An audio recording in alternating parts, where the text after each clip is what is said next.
В начале 2024 года у нашей республики появился новый подшефный регион в Донецкой Народной Республике. Это город Докучаевск и 11 населенных пунктов, которые входят в городской округ Докучаевск. В начале года мы приезжали сюда для того, чтобы познакомить наших зрителей с этим городом, рассказать о том, какие работы здесь будут выполняться, познакомить с планами. И вот спустя столько месяцев мы вновь вернулись в Докучаевск, чтобы посмотреть, что же уже сделано, какие работы выполнены и как город за это время преобразился. Пойдемте посмотрим. Самым крупным объектом восстановления является спортивный комплекс с бассейном в городе Докучаевск.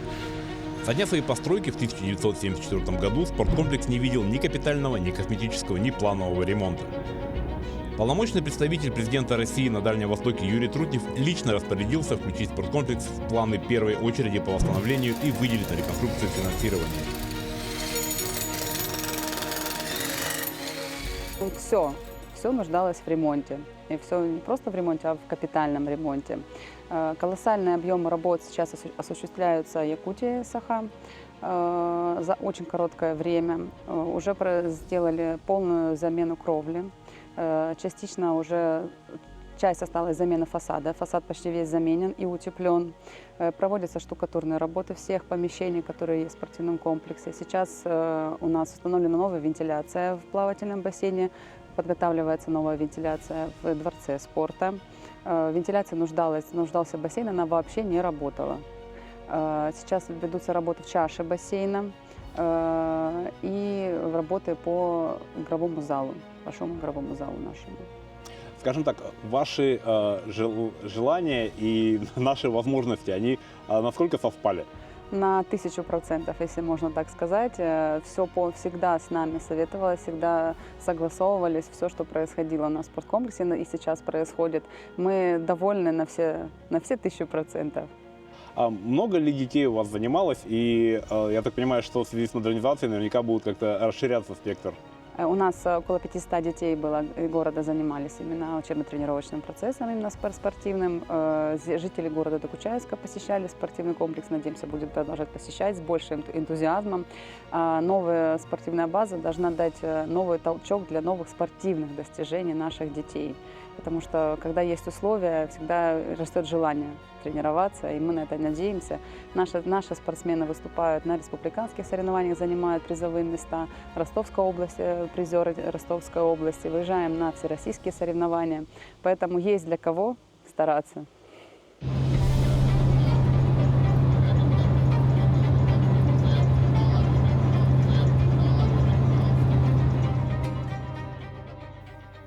В поселке Еленовка главным объектом стало здание, в котором теперь располагается многофункциональный комплекс «Мои документы», библиотека, пункт полиции, а вскоре откроется и филиал одного из банков. За короткое время в старом заброшенном здании были проведены ремонтные работы и обустроена прилегающая территория. Спрос достаточно большой, мы сегодня просто находимся в выходной день, да, но в рабочее время, поверьте, здесь населения очень много. От населения поступают постоянные положительные отзывы, потому что это очень удобно стало, не нужно ездить на территорию самого города Докучаевска, получать какие-то справки, документы, все можно оформить в одном месте.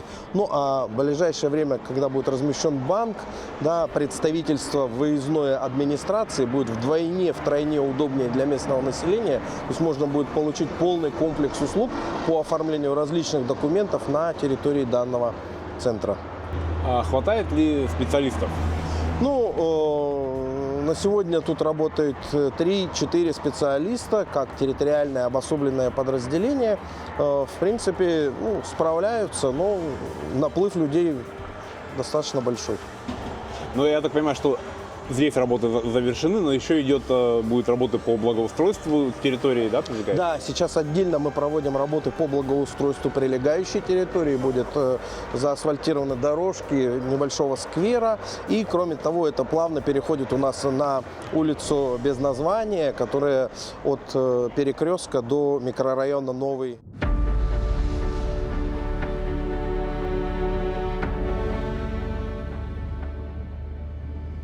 Также в Еленовке почти завершен ремонт здания Дома культуры. Изначально в планах он не стоял, но по просьбам жителей поселка в 2024 году Дом культуры включили в перечень работ. У нас весной по поручению высшего руководства появился этот объект. мы полностью поддерживаем данную позицию, потому что ныне мы смотрим не только один город, да, а в целом городской округ Докучаевск, да, куда входит 12 населенных пунктов, в том числе поселок городского типа Еленовка. Здесь как раз в Еленовке вот одним из таких значимых социальных объектов является Дом культуры, где мы здесь находимся. И с весны этого года как раз вот начались демонтажные работы, и сегодня вот мы видим, что уже практически на завершающем этапе объекта. Насколько он сложен, этот объект, в плане строительства, в плане реконструкции? Ну, на самом деле для опытных строителей можно сказать, что объект такой стандартный, да, то есть работы стандартные, но вместе с тем надо понимать, что это очень такие старые объекты, да, они строились в 50-х годах, когда материалы были несколько иные, да, и когда строили, можно сказать, из подручных материалов, что у них было, да, то есть с камней, из кирпичей, из блоков, то есть мы это увидели, когда начинали вот демонтажные работы. Как раз у нас строители, поскольку опытные, они в том числе соблюдают и требования пожарной безопасности. То есть здесь были приняты такие решения, как по демонтажу деревянных конструкций, по демонтажу перекрытий, которые вот как раз противоречили этим требованиям. И сегодня вот как раз он в таком виде, что будет соответствовать всем необходимым требованиям. На сегодняшний момент каков процент готовности и когда будет сдан в эксплуатацию? Ну, процент готовности 60-70, скажем так, да, он должен быть уже завершен к 20 декабря. Сегодня у нас полностью завершены работы по штукатурке внутренних стен, также завершены работы по утеплению объекта, завершены работы по ремонту, по замене окон, по ремонту кровли. Сегодня как раз работники работают вот внутри по чистовой отделке, также по электрике и по монтажу потолочного перекрытия. Вот. Кроме того, запускается, конечно, новая система теплоснабжения. Также все материалы вот по установке, то есть двери, полы и так далее у нас в наличии имеются. Все будет по графику, постараемся даже в опережении графика завершить строительно-монтажные работы. Из всех населенных пунктов Докучаевского городского округа поселок Еленовка ближе всего располагался к линии фронта. Еще в феврале буквально в 7-8 километрах от него стояли военные подразделения ВСУ. Сейчас линия фронта значительно отдалилась, но диверсии со стороны украинских националистов не прекращаются. Очень, скажем так, да, спокойно здесь. Вот я знаю, что очень часто в Еленовку были прилеты, и один из прилетов был как раз вот здесь, где мы стоим буквально, да? Да. Да, летом как раз нас перед командированием сюда проводили инструктажи касательно соблюдения вообще требований безопасности. Вместе с тем были реальные случаи обстрела, в том числе и с ракетного орудия. И в июле месяце как раз был случай прилета вот беспилотного летательного аппарата «Камикадзе». Слава богу, без серьезных последствий, но вместе с тем надо отметить, что это было в рабочее время, когда здесь были работники. И кроме того, сказали, буквально за 2 минуты до прилета они отсюда по счастливой случайности ушли. Да, здесь проводились как раз ремонт по фасаду, и строители рассказывали, что они стояли именно на место прилета, вот буквально 2 минуты назад вот отошли, и в это время прилетело сюда очень серьезное такое БПЛА. Мы это видим вот по тем окнам, да, где вот повреждения, которые были в результате вот падения БПЛА. У нас посекло вот 2 окна, 3-е окно, там было еще 3-е окно, которое закрыли по проекту. И вот стены тоже бетон, и было очень серьезно повреждено бетонное. Бетонное покрытие, это, да? Да, можно было примерно представить, насколько сильно был этот снаряд, которым напичкан был этот БПЛА. Были прилеты и в сам Докучаевск. Беспилотные летательные аппараты «Камикадзе», мины и ракеты наносили ущерб городу. В первую очередь от взрывной волны и осколков страдали стекла в окнах жилых домов. Всего за время боевых действий в городе и округе было выбито более 1700 окон. А однажды украинская ракета прилетела в жилой дом, повредив кровлю и квартиру. Прилет был сюда, в кухню, угол дальний. Там как раз семейная пара сидела, ужинала. Сейчас кровля дома почти полностью восстановлена, идут ремонтные работы в квартирах, после чего принято решение отремонтировать и сам подъезд. Данный дом, он у нас самый крупный из ремонтируемых в этом году. У нас вообще в ремонте в этом году по плану 53 дома. Из них самый крупный он. Тут был прилет, прилетело прямо на 5-й этаж, получается, в кухню. Мы в этом году поменяли кровлю полностью, межэтажные перекрытия, поменяли, сделали полный ремонт крыши, получается, именно вот со стороны первого подъезда. Да, в данное время мы тут ремонтируем 3 квартиры, в планах отремонтировать подъезд. В целом у нас по окнам, если на квартирных домах считать, то замена после прилетов это 1790 окон. Из них 1030 это в подъездные окна, которые сейчас 100% поменянные. А остальные окна это уже в квартирах. Да, все окна составляют, список окон составляется через администрацию городского округа Докучаевск и составляются чисто, которые были повреждены из-за прилетов. Да, это составляется акт Следственного комитета, полиции, и так далее. Да. Доступ у нас был организован все лето, заходили в квартиры, замеряли, заказывали. У нас сейчас все окна заказаны, работает 5 бригад на замене данных окон, и к плановым срокам все завершим. Я так понимаю, что с таким количеством окон 5 бригад они работают 24/7, наверное, да? Да, 24/7, без выходных, без прямо с утра и до позднего вечера. Надо понимать, что скоро зима, и несмотря на то, что мы на юге, но зима, она все равно зима. Да, не сказать бы, что прямо это, да. У нас же в Якутии меняют окна даже на минус 30, а тут зимой бывает минус 10. Это у нас не повод, чтобы задерживать. Планово все идем согласно плану графика.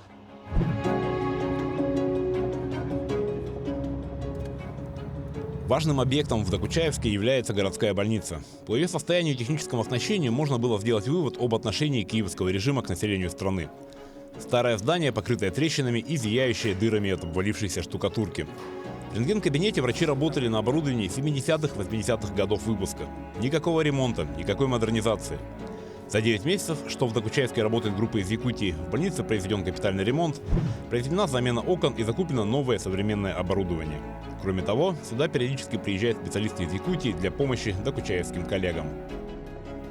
Приехали в конце февраля, работаем официально со 2 марта здесь.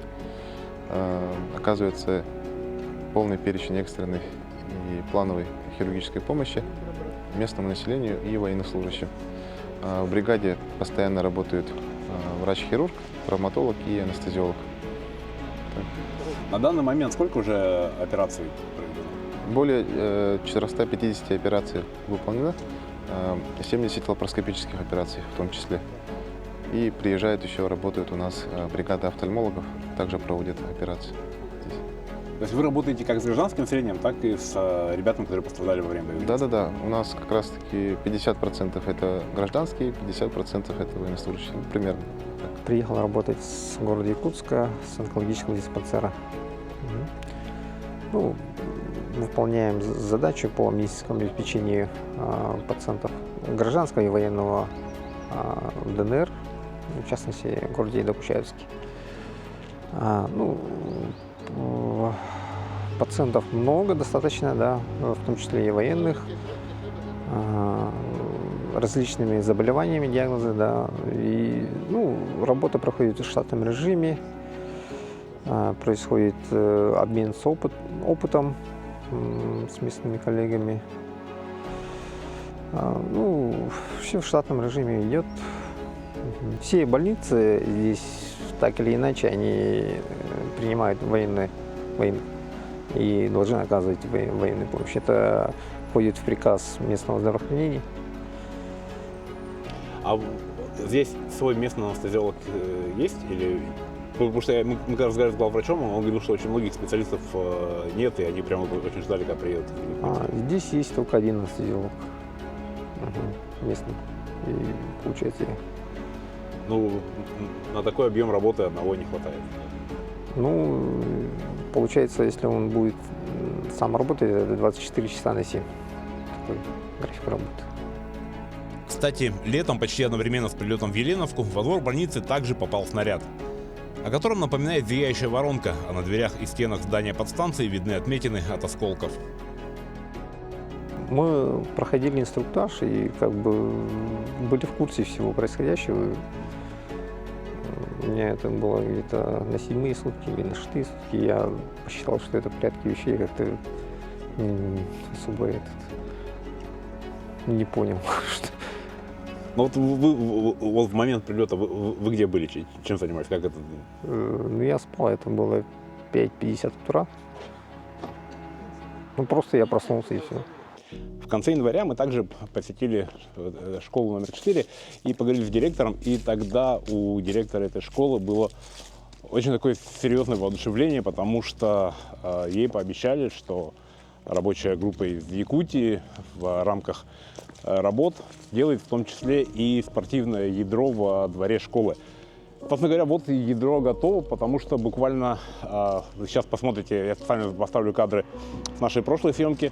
Здесь был пустырь, который был завален мусором, металлоломом, какими-то валунами. В общем, было все, что мешало детям заниматься спортом. Сейчас же замечательная площадка, которая была построена с нуля буквально за 2 месяца, и с началом учебного года у детей появилась уникальная и замечательная возможность заниматься физической культурой прямо на улице, на современном стадионе.